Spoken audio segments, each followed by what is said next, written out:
ये मेरे retirement planning video के सीरीज़ का पार्ट 1 है। मैं ऐसे और 3 वीडियोस बनाऊंगी एंड आई सजेस्ट आप सभी वीडियोस देखने के बाद ही कोई डिसीजन ले, बिकॉज अधूरा नॉलेज सबसे डेंजरस होता है। Hello, I am Antara Dev, I am a certified financial planner professional. इस सीरीज़ में मैं आपको डिटेल में रिटायरमेंट प्लानिंग के बारे में बताऊंगी। आई प्रॉमिस चारों वीडियोस देखने के बाद आप एक सही और अच्छा डिसीजन अपने प्लानिंग से रिलेटेड ले पाएंगे। मैंने बहुत लोगों को देखा है जो अपनी पूरी लाइफ पावरफुली जीते हैं, जो अपने लाइफ के, अपने फैमिली के सारे डिसीजंस खुद से लेते हैं, लेकिन रिटायरमेंट के बाद कुछ साल तक तो उन्हें ये चीज़ का एहसास नहीं होता, लेकिन जब 7, 8, 10 साल के बाद उनके पैसे धीरे धीरे ख़त्म होने वाले होते हैं, उन्हें डर लगने लगता है और वो उतना पावरफुल फील नहीं करते। मैं नहीं चाहती कि आपके साथ ऐसा कुछ भी हो। मैं चाहती हूँ कि आप रिटायरमेंट के बाद के ईयर्स और अच्छे से और एन्जॉयमेंट के साथ और अच्छी स्टैंड ऑफ लिविंग के साथ अपनी लाइफ बिताएं। मैं नहीं चाहती कि आपको अपने एक एक खर्चे रिटायरमेंट के बाद सोच समझ के करने पड़े। मैं चाहती हूँ कि आप और वेकेशंस लें और अच्छी ज़िंदगी जिएं। अगर आप चाहते हैं कि मैं पर्सनली आपका रिटायरमेंट प्लानिंग करूँ तो आप मेरे वेबसाइट में जाकर फॉर्म फिल कर सकते हैं, बट वो करने के पहले मैं चाहती हूँ कि आप मेरे चारों वीडियोस देखें ताकि आपकी अंडरस्टैंडिंग भी बेहतर हो जाए और हमें आपको गाइड करने में हेल्पफुल रहे। सो हमें रिटायरमेंट प्लानिंग कब स्टार्ट करनी चाहिए? जितना जल्दी आप स्टार्ट करेंगे उतना ज़्यादा अच्छा होगा। ये मैं आपको कुछ कैलकुलेशंस के थ्रू समझाती हूँ। So let's look at it. मान लीजिए आज आपकी एज है 40, बिकॉज मैं स्पेशली ये वीडियो 40 के एज के लोगों के लिए बना रही हूँ। मान लीजिए आप रिटायर होना चाहते हैं 60 की एज पे, जो कि एक एवरेज एज है, और आपकी लाइफ एक्सपेक्टेंसी आपको लगता है कि आप 80 ईयर्स तक अलाइव रहेंगे। दैट मीन्स आपके पास 20 साल है अभी सेव करने को। अब आप अगर मंथली इन्वेस्टमेंट 20,000 का करते हैं, हर महीने आप अगले 20 साल 20,000 रुपये इन्वेस्ट करते हैं और उसमें आपको 12% का रेट ऑफ रिटर्न मिलता है, तो आपने टोटल 48 लाख रुपीज़ का इन्वेस्टमेंट कर दिया होगा 60 की उम्र तक, और वो 48 लाख रुपीज़ आपके 2 करोड़ रुपए बन गए होंगे। अब अगर मान लीजिए आपने यही चीज़ 50 की उम्र में स्टार्ट किया, आपकी अगेन रिटायरिंग एज 60 है, 80 आपकी एक्सपेक्टेड लाइफ है, आपने अगर 20,000 का ही इन्वेस्टमेंट किया और 12% का ही आपको रिटर्न मिला, तो यहाँ पे सिर्फ 50 लाख रुपए बन पाते हैं। मान लीजिए आपने 20,000 की जगह 40,000 किया यहाँ पे इन्वेस्टमेंट, आपने डबल कर दिया अपना इन्वेस्टमेंट, 40,000 का किया, तब भी आपने पैसे 48 लाख ही लगाए। यहाँ पे भी आपने 48 लाख लगाए थे, यहाँ पे भी 48 लाख लगाए, लेकिन फिर भी यहाँ पे ये सिर्फ 1 करोड़ बनता है और यहाँ पे ये 2 करोड़ बनता है। अब मान लीजिए कि आपने ये चीज़ 30 की एज पे रिटायरमेंट प्लानिंग स्टार्ट की होती, 30 की एज से आप इन्वेस्टमेंट कर रहे होते, आप 60 की एज पे ही रिटायर होंगे, आपकी लाइफ एक्सपेक्टेंसी 80 ही हम मान रहे हैं। दैट मीन्स आपके पास 30 साल हर महीने इन्वेस्ट करने के लिए होगा। आप 20,000 का ही इन्वेस्टमेंट करते हैं 30 ईयर्स के लिए हर महीने, 12% पे ही ये बढ़ता है। आपने 72 लाख का इन्वेस्टमेंट कर दिया, बट ये वैल्यू हो जाएगा 7 करोड़।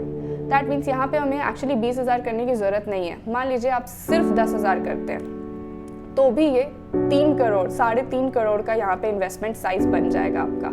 सिर्फ 36 लाख लगाकर, यहाँ पे आपने 48 लाख लगाए थे, यहाँ पे भी 48 लाख, यहाँ पे 10,000 का इन्वेस्टमेंट किया है, 36 लाख लगाए टोटल, फिर भी ये 3.5 करोड़ का इन्वेस्टमेंट बन जाता है। यही चीज़ अगर आप सिर्फ 5,000 का इन्वेस्टमेंट करते हैं 30 की उम्र से 12% पे, तब भी आपका 2.25 करोड़ बन जाता है। मतलब 40 की उम्र में आपको 2 करोड़ बनाने के लिए 20,000 का हर महीने इन्वेस्टमेंट करना होगा, लेकिन यही चीज़ आप अगर 30 की उम्र से स्टार्ट करते हैं तो आपके 5,000 के इन्वेस्टमेंट में भी ये 2.25 करोड़ का बन जाएगा। ऐसा क्यों होता है? ऐसा कंपाउंड इफेक्ट की वजह से होता है। सो होता क्या है बेसिकली, आपने आज मान लीजिए 1 लाख रुपए लगाए, 1 लाख रुपए आपका अगले साल में उसमें 10% का रिटर्न मिला, तो वो 1,10,000 हो जाएगा। अगर यही चीज़ हम FD पे लगाते तो वो 10,000 आपके बैंक अकाउंट में आ जाता और वो और कम हो जाता, और उसको आप री इन्वेस्ट शायद करते या शायद नहीं करते। लेकिन जब आप इस टाइप के फंड्स में लगाते हैं, जैसे कि म्यूचुअल फंड, यहाँ पे जब आप इन्वेस्टमेंट करते हैं और आपके 1 लाख रुपए पे 10% का रिटर्न आता है, तो वो 1,10,000 हो जाता है। अगले साल वो 1,10,000 पे आपको वापस 10% आता है, तो वो 1,21,000 हो जाता है। वापस जब आप 1,21,000 लगाते हैं, फिर उस पर 10% का रिटर्न आता है। सो ऐसा करते करते कंपाउंडिंग होते होते यहाँ पे आपको ये सिर्फ 5,000 का इन्वेस्टमेंट आपको 2 करोड़ के आसपास का सम दे देता है। इसलिए आप जितना जल्दी इन्वेस्टमेंट स्टार्ट करेंगे उतना ज़्यादा अच्छा होगा आपके लिए। चलिए अब हम देखते हैं कि आपको रिटायरमेंट के लिए कितने कॉर्पस की ज़रूरत पड़ेगी, कितना अमाउंट ऑफ मनी आपके लिए सफिशिएंट होगा अपनी रिटायरिंग लाइफ को सक्सेसफुली जीने के लिए। सो वापस हम एक्सेल शीट पे आ जाते हैं। सो मान लेते हैं कि आपके करंट एक्सपेंसेस 50,000 है। यहाँ पे मैं अज्यूम कर रही हूँ कि आपकी एज 40 है, आप 60 पे रिटायर होंगे, आपकी लाइफ एक्सपेक्टेंसी 80 है। दैट मीन्स हमारे पास 20 ईयर्स रिटायरमेंट तक के लिए है, सेव करने के लिए, और उसके बाद हम 20 ईयर्स उस कॉर्पस से खर्चे करेंगे। सो मान लेते हैं यहाँ पे आपका करंट एक्सपेंसेस 50,000 है। मान लेते हैं आज इन्फ्लेशन 5% है और आने वाले सालों में भी कुछ 5% के आसपास इन्फ्लेशन होगा। दैट मीन्स अगर आज आपका पर मंथ का खर्चा 50,000 है तो वो 20 साल बाद इन्फ्लेशन की वजह से वही सेम चीज़ खरीदने के लिए आपको 1,32,000 रुपीज़ की ज़रूरत पड़ेगी हर महीने। बट हो सकता है आपको 60 की उम्र में उतना खर्चा करने की ज़रूरत ना पड़े, क्योंकि आपके बच्चे आज स्कूल जाते हैं तो आपको एक्स्ट्रा एक्सपेंसेस है, उनके कॉलेज के एक्स्ट्रा एक्सपेंसेस है, बट 60 की एज पे ये एक्सपेंसेस नहीं होंगे। तो मान लेते हैं कि आपके एक्सपेंसेस सिर्फ 70% होंगे। दैट मीन्स आपको जो चीज़ आपके लिए आज 50,000 में अवेलेबल है वो सारे खर्चों के लिए आपको 92,000 की ज़रूरत पड़ेगी। अब मान लेते हैं कि हम जितना पैसा इकट्ठा करेंगे, जितना हमारा कॉर्पस होगा, वो कॉर्पस को हम कहीं तो इन्वेस्ट करेंगे। एक रिटायरमेंट के लिए मान लीजिए हमने 1 करोड़, 1.5 करोड़, 2 करोड़ का कॉर्पस बनाया, वो कॉर्पस भी कहीं ना कहीं इन्वेस्टेड होगा, चाहे वो बैंक में हो, चाहे वो म्यूचुअल फंड्स में हो, या किसी और स्कीम में हो गवर्नमेंट की। तो मान लेते हैं कि हमें उस स्कीम से 9% का रिटर्न मिल रहा है। मैं आपको बताऊंगी कि आपको 9% कैसे मिलेगा, लेकिन ये हम फ्यूचर वीडियोस में बात करेंगे। सो 9% का अगर आपको रिटर्न मिलता है, डिस्काउंट रेट आपका हो जाएगा 3.81%। डिस्काउंट रेट मतलब आपको फ्यूचर में मान लीजिए 1 लाख हर महीने लगता है खर्चा करने के लिए।